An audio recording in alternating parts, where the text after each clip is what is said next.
manifest ezibe khona ngoba besivele zikhona kodwa bezi kwi spiritual realm la amehlo enyama iso lingabonanga indlebe engazange ikuzwe yabona lapho ifaith ilanda lapho ngoba nayo is spiritual. Faith is a spiritual law. Ifaith is spiritual ngoba ngokwendalo kaNkulunkulu ashona sonke ngokwendalo kaNkulunkulu yeah lithi iBhayibheli okubonwayo esikubonayo manje lo mhlaba nezinkanyezi esikubonayo akuvelanga kokubonwayo. Musa ke uzilimita izinto zakho lokho iqhamukisa kwezibonwayo ngoba manje kunjengama resources asemhlabeni lawo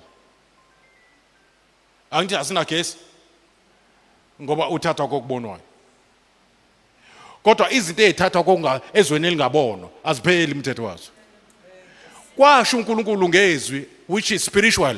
The word of God is spiritual. Uthi uJesu my words are spirit and life.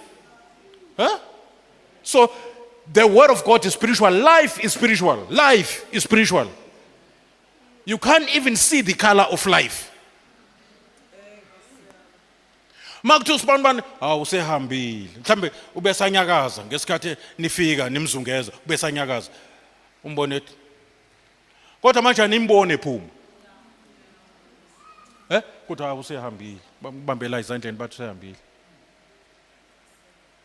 noma usumbiza ngedlozi sewukhuluma naye uyitshela ukuthi ngizokhuluma nomuntu engamboni ophume entweni ebonakalayo ngizosho ngokukholwa ngoba manje isifuna ukukholwa lento la amehlo engasaboni khona sekufuneka ifaith ke lapho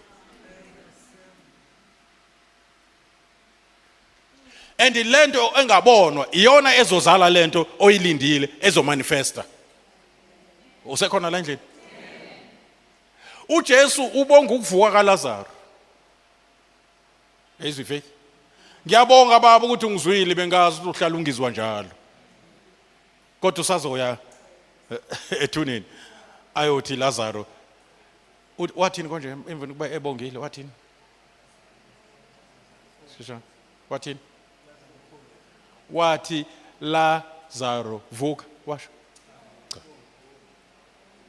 ukubonga kwakhe ebonga ukuthi uNkulunkulu umzwile ngokuvuka kaLazaro kwa ukuvuka kwakhe lokho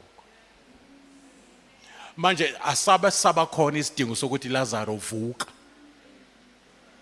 wathi Lazaro phuma and if power yezwi lokuthi phuma lali namandla ngendlela ukuthi waphuma eboshwe inyawo nezandla amabhandishi lawa abopha abantu asebefile waphuma eboshiwe njalo ekuphushwa ipower yokusho kwezwi. Now ngifuna sibambe lento ke bazalwane, are you aware ukuthi uSathane uJesu njengoba esemazulwini nje usemazulwini on our behalf? Ngithi kwenzakalani?